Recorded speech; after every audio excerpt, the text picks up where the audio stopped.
اردو کی میں بیٹی ہوں، میرا نام غزل ہے، اردو کی میں بیٹی ہوں، میرا نام غزل ہے،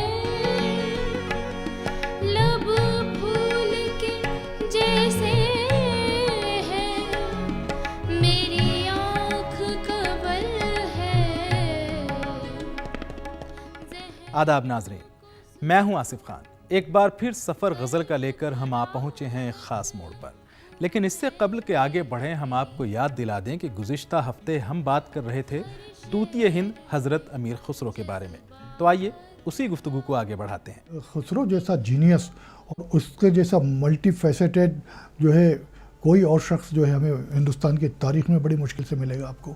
اس دور کے بعد سے اب تک وہ موسیقار وہ تھے، ہسٹورین وہ تھے، اپنے زمانے کے جو ہے یودھا بھی تھے بہت بڑے، اور کئی جنگوں میں شامل رہے ہیں وہ، اور مشورے دیتے تھے بہت اچھے۔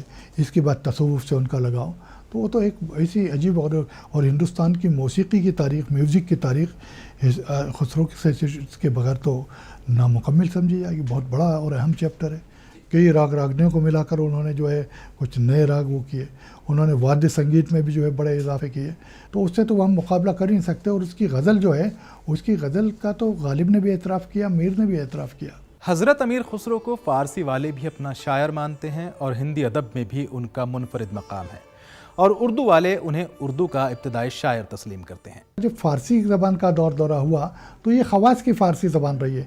خاص لوگوں نے خیر غزلیں بھی کہی، خود امیر خسرو نے 2500 سے زیادہ غزلیں اس میں ہی کہی ہیں۔ ان کے دوست جو ہیں امیر حسن سجزی، وہ تو یہ سمجھیے کہ سعدی ہند کہلاتے تھے، اور تو 2500 غزلیں اس نے کہیں۔ لیکن اس کے بعد جو یہ ساری چیزیں ہماری اردو غزل کا ایک طریقے سے بیک گراؤنڈ بن گئے۔ یہاں جب سلسلہ شروع ہوتا ہے تو پہلی چیز جو ایران سے آتی ہے ہمارے پاس، وہ آتی ہے وہ اس کا نام ہے تصوف۔ سب سے غزل جو ہندوستان میں آئی تو وہ جو عارفانہ رخ تھا اس کو لے کے آئی۔ اسی لیے جو مشائخ آئے، جو عرفاء آئے، وہ سارے کے سارے شاعر تھے، اور سب کے دواوین، اکثر کے دواوین ملتے ہیں، اور ان کے تذکرے ملتے ہیں کہ جس کے اندر اشعار سے گفتگو ہوئی، اور جب تذکرے بھی لکھے گئے تو شعر اور نثر دونوں میں لکھے گئے۔ ناظرین، ہم بات کرتے ہیں فارسی کے ایک اور بڑے ہندوستانی شاعر کی، وہ ہیں مرزا غالب۔ گو کہ مرزا غالب کو اپنی فارسی شاعری پر بڑا ناز تھا، لیکن وہ فارسی ادب میں وہ مقام حاصل نہ کر سکے جو مقام انہیں اردو ادب میں ملا۔ غالب بہت بڑا غزل کا شاعر تھا۔ غالب کہتے ہیں کہ بگذر از مجموعہ اردو کے بھی رنگ منس، ہاں فارسی بھی تابے بھی نہیں نقشۂ رنگ رنگ۔ وہ کہتے ہیں میری فارسی کی غزلوں کو دیکھو، اردو کو چھوڑ دو۔ مگر ہم نے غالب کی فارسی غزلوں کو دیکھ لیا۔ یہ غالب کا بھی ایک انداز تھا کہنے کا کہ ارے اس کو کیا دیکھتے ہو، مگر غالب بھی جانتے تھے کہ اس میں کتنی جان ہے۔ بھائی آہنگ دیکھیے، الفاظ دیکھیے، اتار چڑھاؤ دیکھیے، کیفیات دیکھیے، حقیقت دیکھیے۔ غالب کے یہاں کتنی چھوٹی سی بات، جان دی ہوئی اسی کی تھی، حق تو یہ ہے کہ حق ادا نہ ہوا۔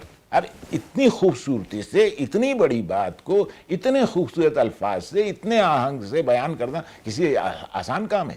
تصوف کو غالب نے 2 مصروں میں ایسا نبھا دیا، ایران میں جواب مثال ہی نہیں ہے اس کی۔ وہ کہتا ہے اصل شہود و شاہد و مشہود ایک ہے، حیران ہوں پھر مشاہدہ ہے کس حساب میں۔ شہود، شاہد، مشہود، مشاہدہ، اب کوئی چیز چھوٹی ہے؟ فعل، فاعل، مفعول میں کہیں بھی مصدر، ساری چیزیں غالب۔ یہ کمال تھا اردو شعراء کا۔ ہمارے یہاں فارسی کا چلن کم ہو گیا، اور اب آج کے زمانے میں تو بالکل نہیں کم ہے، اور ان کی غزلوں کا، ان کی شاعری کا فارسی میں بہت بڑا رتبہ ہے، اور فارسی والے جانتے ہیں کہ اس کی بڑی اہمیت ہے۔ مگر چونکہ اردو میں انہوں نے بہت کم کہا ہے، اس لیے وہ عام فہم تھی اور لوگوں کو پسند آئی، اس لیے وہ اردو کی شاعری سے مقبول ہوئے۔ لیکن اس میں کوئی شک نہیں کہ مرزا غالب کا نام آج اسی طرح مقبول ہے جس طرح زبان اردو۔ کوئی اردو کے بارے میں جانتا ہو لیکن غالب کے بارے میں نہ جانتا ہو، ایسا ممکن نہیں۔ غالب ہی کی غزل ہے، ان کا انداز دیکھیے آپ، بس کے دشوار ہے ہر کام کا آسان ہونا، آدمی کو بھی میسر نہیں انسان ہونا۔ اب انسان ہونا میں کیا مایوسی ہے، موسیقی سے ظاہر ہو رہی ہے کہ آدمی کو میسر نہیں انسان ہونا، خوشی نہیں ہے وہاں، مقام ہے۔ جیسے غالب کی غزل انہوں نے کمپوز کی، ہمیں کہ بھائی پھر مجھے دیدہ تر یاد غالب بیٹھا ہے، دکھی ہے، دل جگر تشنائے فریاد دم لیا تھا نہ قیامت نے گھنوں پھر تیرا وقت سفر یاد غالب ہر دور کے اور ہر شخص کے شاعر ہیں، ان کے شعروں کی تہے میں نے کہا نا کئی درجے ہیں، سمجھے؟ زندگی بہت آسان شعر انہوں نے کہے ہیں کہ موت کا ایک دن معین ہے، نیند کیوں رات بھر نہیں آتی، اس کے سمجھنے میں کیا دقت ہے۔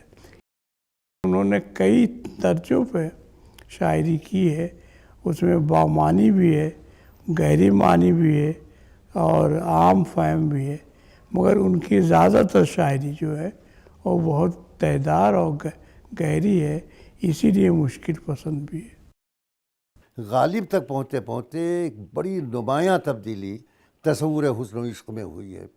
یہ غالب کے پہلے کسی نے نہیں کہا بھائی 50 آدمی نے اگر عشق کیا تو کسی کو تو کامیاب ہونا چاہیے تھا، لیکن روایت کی گرفت اتنی زیادہ مضبوط تھی کہ ہر شاعر کا محبوب بے وفا، عاشق بالکل نیاز مند، رقیب روسیہ وعدہ کرتا ہے کہ میں رات کو آؤں گا ملاقات کروں گا لیکن کبھی نہیں آتا۔ لیکن غالب تک جب غزل ہماری پہنچتی ہے تو غالب نے اس تصور میں تبدیلی پیدا کی اور اسے زندگی کے قریب لائے۔ مثلا انہوں نے یہ کہا وفا کیسی کہاں کا عشق جب سر پھوڑنا ٹھہرا، وفا کیسی کہاں کا عشق جب سر پھوڑنا ٹھہرا، تو پھر اے سنگ دل تیرا ہی سنگ آستاں کیوں ہو۔ یعنی اگر ہماری تمام نیاز بندیوں کا نتیجہ یہ نکل رہا ہے کہ ہم کو کچھ نہیں مل رہا ہے، خالی وفا کیے جا رہے ہیں نتیجے، تو پھر ظاہر ہے کہ ہم کوئی دوسرا در دیکھ لیں گے۔ تو یہ جو غالب کے ساتھ غزل نے ہماری سوچنا شروع کیا۔ غالب کی بہت سی غزلیں ہیں جو کیوں اور کیا پر ختم ہوتی ہے۔ دل ناداں تجھے ہوا کیا ہے، آخر اس درد کی دوا کیا ہے، یہ غزل یہ جو کیا اور کیوں آتا ہے تو محسوس یہ ہوتا ہے کہ شاعر نے اب سوچنا شروع کیا ہے۔ روایت کی گرفت اب ٹوٹ رہی ہے، روایت کی گرفت جو فارسی شاعری سے آ رہی تھی وہ۔ ناظرین، غزل کے بارے میں اس معلوماتی سفر کو یہیں روکتے ہیں اور رخ کرتے ہیں پروگرام کے اگلے حصے کی طرف، جہاں آپ کی ملاقات کروائیں گے آج کے دور کے ایک مشہور شاعر سے اور سنوائیں گے ان کی ایک غزل ایک مترنم آواز میں۔ ناظرین، غزل کی سب سے بڑی خوبی یہ ہے کہ غزل کی یہ صنف گزشتہ کئی صدیوں سے انسانوں کو جوڑنے کا کام کر رہی ہے، اور گزشتہ 6 دہائیوں سے ایک رنگا رنگ شخصیت بھی غزل کے سہارے دلوں کو جوڑ رہی ہے۔ یہ ہیں پنڈت آنند موہن زوتشی یعنی گلزار دہلوی، جن کے ایک ایک لفظ ایک ایک طور سے دہلی کی تہذیبی وراثت کی خوشبو آتی ہے۔ شاعری میں اعلیٰ مقام رکھنے کے علاوہ گلزار صاحب وضاقتہ اور انداز گفتگو کے ذریعے بھی ہر بزم میں سفیر اردو کا کردار نبھاتے ہوئے نظر آتے ہیں۔ وہ اکثر شکوہ کرتے ہیں، زاہد تنگ نظر نے مجھے کافر جانا، اور کافر یہ سمجھتے ہیں مسلمان ہوں میں۔ حالانکہ اس شعر کے برعکس وہ گنگا جمنی کلچر اور مشترکہ تہذیب کا ایک ایسا نمائندہ ہے کہ جن کو سب فرقوں کے لوگ اپنا سمجھتے ہیں۔ تو آئیے سنتے ہیں جناب گلزار دہلوی سے ان کی ہی زبانی ان کی ابتدائی زندگی کی داستان۔ جب ہم نے ہوش سنبھالنا شروع کیا، بالکل عنفوان لڑکپن میں نہیں، بچپن، چاروں طرف شعر و ادب تھا، اور سالے کے پاک باز مولانا پنڈت امرناتھ مدن ساحر میرے تایا ابا بڑے، اور ظاہر غالب اس زمانے کے آدمی ابو المعظم نواب سراج الدین احمد خان سائل دہلوی، جانشین و داماد داغ افسر الشعراء آغا شاعر غزل باش، وحید العصر امام غزل داغ استاد بے خود دہلوی، مفتی اعظم ابو حنیفہ ہندی، حضرت مولانا مفتی کفایت اللہ دہلوی، سمجھے، اور کیا نام پنڈت برج کشور زدشی شور میرے دوسرے انک صرف فارسی میں شعر کہتے تھے، 2 دیوان ایران میں بکے ان کے آزادی سے پہلے، سمجھے، شور، اور بابا اردو مولوی عبدالحق، اور بابا اردو علامہ پنڈت برج موہن